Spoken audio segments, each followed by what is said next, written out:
Oh, was The it? National Football League schedule is out. We're 112 days from kickoff, but Graziano has put together the good, the bad, and the ugly of schedule release. Remember, these are the things that will impact teams based on what happened yesterday. Graziano, give me someone for whom yesterday was very good. The Buffalo Bills have an amazing schedule. They will leave the Eastern time zone once this season. They have a trip to Houston, which is in the Central time zone. That's a Thursday night game, so they even get a little extra rest after it. Their Miami road game is in November when it's not still hot in Miami. Everything broke right. Their last two games are at home.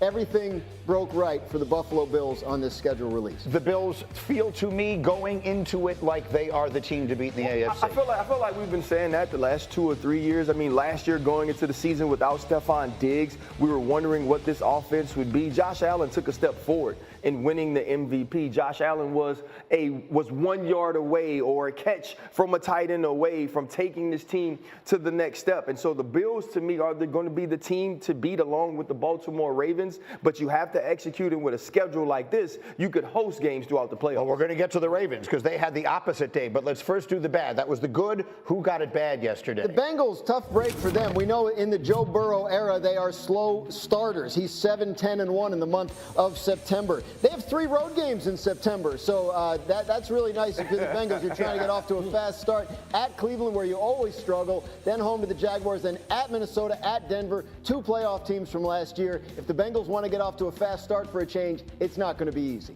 Yeah, I mean, listen, they're notorious for starting slow. Like, that has to be, to me, that, you know, they have to prioritize. Look, whatever y'all were doing before, we changing it completely up because that wasn't working. They have to get going early in September. Yeah, those first 2 games feel winnable. I know they always struggle with Cleveland, but they certainly feel winnable. We'll see. Then you mentioned the Ravens a minute ago. Graz, give me the ugly. I mean, it's all ugly for the Ravens. Brutally tough start, right? At Buffalo, they got Detroit early, at Kansas City early, and then even the back half of the schedule, their last 8 games are all outdoors in places where it gets cold at that time of year, right? Yeah, Cleveland, a couple home games, Cincinnati, Green Bay in week 17. Does that sound like a lot of fun? Zero. I have zero concern about the Ravens and their schedule. Nope. Zero. They can play outside. They can play inside. In the regular season, I hope I don't even have to come on, get up, and talk about them at all. I expect them to be a good football team. I expect them to be in the playoffs. I expect Lamar Jackson and Derrick Henry to do what Lamar Jackson and Derrick Henry always do. And then when we get to the playoffs, that's when we get an opportunity to start talking about the Baltimore Ravens, because what team will show up, no matter where they play for the first 18 weeks of the season, I do not care. That's fair, but I mean, 3 of their first 4 games are Buffalo, Detroit, and Kansas City. Yeah. They have a stretch in the middle where they play 3 consecutive road games. That's a tough one. Don't worry about it. And they finish with 3 road games in the last 4. You know why I don't worry about it? Zero concern. You know why I don't worry about it? Tell me. Because their style of play travels everywhere. Zero concern. They play defense and they run the ball. It can go anywhere. We'll see. Maybe they overcome it as we continue. As we are 112 days away from kickoff, I've got a great football squad ready to roll today, and we're looking at the most interesting matchups that were announced yesterday in the release. Dan Graziano, which one do you have your eye on? Always gravitate toward Chiefs. Bills, always a fun game. Bills always win it in the regular season. Chiefs always win it in the postseason. This one's in week 9. Bills could be 7-0 by then if you look at their schedule. Bills, Chiefs, can the Bills do anything that gives them enough confidence to win if they have the rematch next January? The Bills only leave the Eastern time zone one time during the entire season. They got a very good day yesterday. RC, what game do you have your eye on? I'm looking forward to Lions-Ravens in week 3. We know Lamar Jackson dominates the NFC during the regular season because, well, he's never made it to a Super Bowl to play an NFC team in the Super Bowl. A big game. But I look for the Detroit Lions, who I think will have a tougher road in the NFC North this year. That's a Monday night football game, so we'll be in attendance. I want to see if the Baltimore Ravens continue their dominance over the big-time NFC teams. The Lions, I believe, have 7 outdoor games this year. Remember, they had almost none last year. And then, D. Wood, what game do you have your eye on? How about the Steelers visiting the Jets? Do the league know something that all of us don't know? Week as far as who's the quarterback going to be? be for the Pittsburgh Steelers? Is it going to be that old man Aaron Rodgers? Oh, you slick joker. Old man Aaron NFL, Rodgers. you. Absolutely. There's so many storylines in this game. Obviously, with Justin Fields being the quarterback, new quarterback of the Jets, playing against his old team, will Aaron Rodgers be the quarterback on week 1 for the Pittsburgh Steelers? Look, this is what the league did yesterday. They have the Steelers at the Jets week 1, and they put the Steelers game at Green Bay as a standalone night game.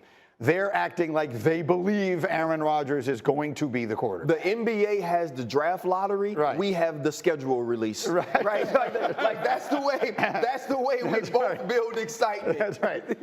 Anything on Rodgers? I think if they White knew, smoke? I think if they knew Rodgers was going to play for the Steelers, they would have made that game a primetime game in week 1. I don't think it'd be sitting there in the middle of the afternoon. So I think they're hedging. You burn me once, burn me twice, not 3 times. Hey, you heard what George Bush said. If I'm making the schedule. Hey, fool me twice, can't get fooled again. There you go. Who could forget? Okay. All right, we're just getting started. Coming up, we have so much more on the NFL. Speaking of M's, Derrick Henry has a contract extension with the Ravens. He'll get 25 M's guaranteed in this new 2-year deal. It's worth $30 million. It's the largest deal in NFL history for a running back over the age of 30. Henry put up 1,921 rushing yards last season and a franchise record 18 touchdowns.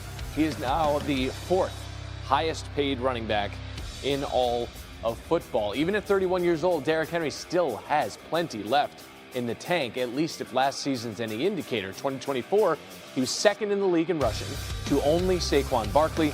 Last season, Henry's 4th career season with at least 1,500 yards. Barry Sanders, the only player with more. Every player who has done so at least 4 times is in the Hall of Fame. We got everybody's work schedule yesterday from across the NFL. The Ravens have 7 national games. Cowboys have 8 national games this year. We're going to find out real quick whether they're a contender or pretender no matter what.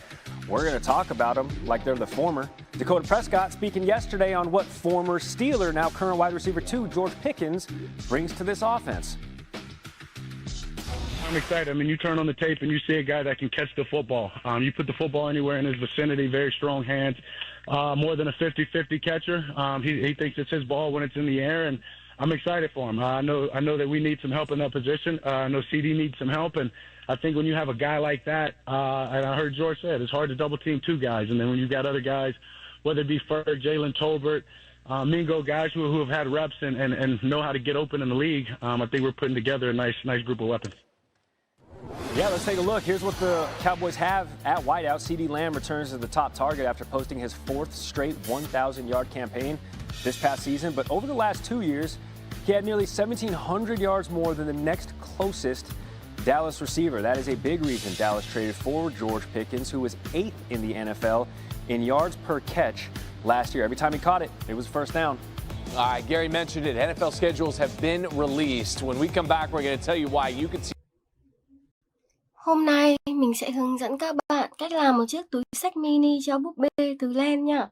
Nguyên liệu của mình đây nhé. Mình sẽ sử dụng 2 màu sắc len như thế này để làm này. Màu hồng